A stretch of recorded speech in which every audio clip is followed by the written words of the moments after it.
My name is John Parfait. Just turned 80 years old, June 16, 2023. And I'm a wood carver because it's not a job. Is it a vocation? No, it's just something I do. I do wood carving, so that makes me a wood carver. I do a lot of other things, but I love that title. If I could just sit there and do nothing else, I would probably carve hawks. They're real beautiful. They're simple to carve, and I like carving the feet, and I like carving the beaks. It's a challenge.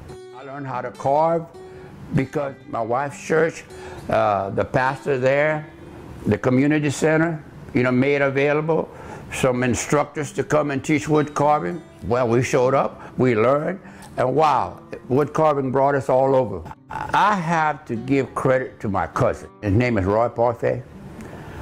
Roy Parfait is a wood carver also, but when he inspired me, he was not a wood carver, and neither was I. At the Navy, and he went to the library one day and he got this book on wood. Just plain wood, and he came visit me and he said, "Man, I got to show you this book. You see this pretty wood in there, We kind of knew I love wood, but we had no idea what wood carving was all about. The only time I've ever seen anybody do wood carving was my grandpa. He really wasn't that great a wood carver. He had a poor pocket knife that wasn't very sharp. He had a piece of wood that wasn't very good. And he tried to whittle something, but he gave up on it. So he wasn't much of an inspiration for wood carving. My dad was a carpenter, but he wasn't into wood carving. And but when my cousin showed me this book, he said, "I heard that there was this wood carving show going on in New Orleans." He said, "Would you like to go?" I said, "Yeah, let's go." Yeah, we came here, it was at the Grand Hotel. We came here and wow, our minds were just blown. And money was a big incentive, of course, but there was this big old eagle spread out, and they were showing the ribbons that they won first place, and then somebody said, first place is a $25,000 prize. And then the next prize is $15,000, I think, and the next one is $10,000. And I said, "I can do that." I said, "I can do that." And I looked at him and said, "How about you?" "Yes, I think we can do that." Had no idea about any carving. So finally, we came to the community center, talked to the pastor. He said, "I can get a couple of Cherokee instructors come down and do some wood carving instruction." I said, "Let's do it." Well, they brought the first one down. His name was Bill Crow. And he sat down, and we watched this man, and he just ate our lunch. And we said, "We got to do some of this stuff." And he taught us the basics, and he was very good at it. He taught us how to sharpen a knife, even with sandpaper, which nobody does. And he showed us the techniques for safety. He said, "If you follow these two techniques, you will not cut yourself." So he taught us very well. And there were quite a few guys in the class, maybe 20, 24 guys in the class.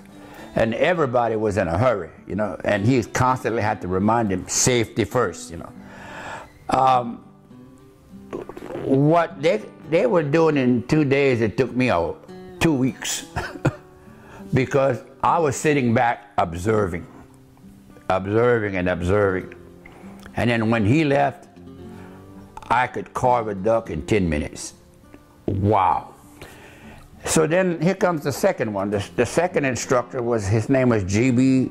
Chitowski, and he was a famous wood carver. He actually worked in Hollywood, making Hollywood sets. And his sets were exquisite works. but his wood carvings were super exquisite, you know.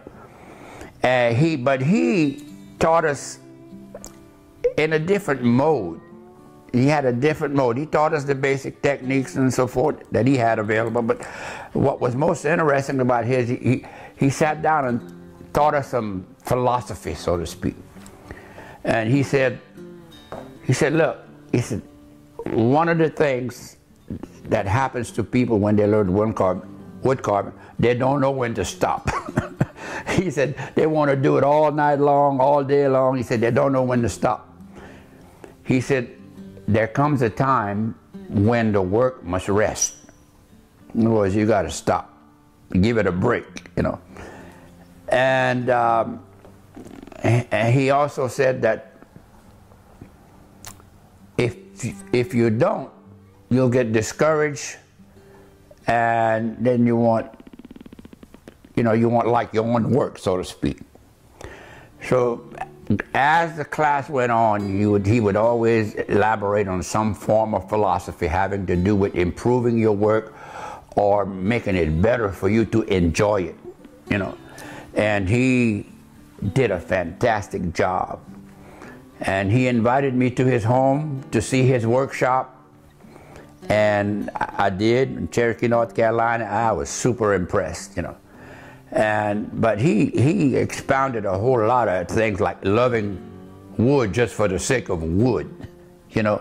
Wow, that's not taught in wood carving. That's taught in loving nature the way God created it, you know. And wow, my mind was just blown. And he came back, did a second workshop, and that one did it, you know. And he was not like me. I was a little greedy. I wanted some money, you know, from that first show that I saw.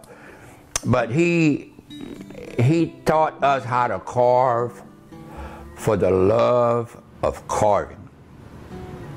And I think I apply that to everything now. I mean, the way that he expressed the love for doing a piece of art, whether it's a painting or a piece of music or playing a set of drums or whatever, to learn how to do it for the plain sake of enjoying it and for the value of enjoying it. And that ought to, the whole nation, they ought to hold on to that, their unity. You know, that's what they ought to carve on. You know, carve on building a unity.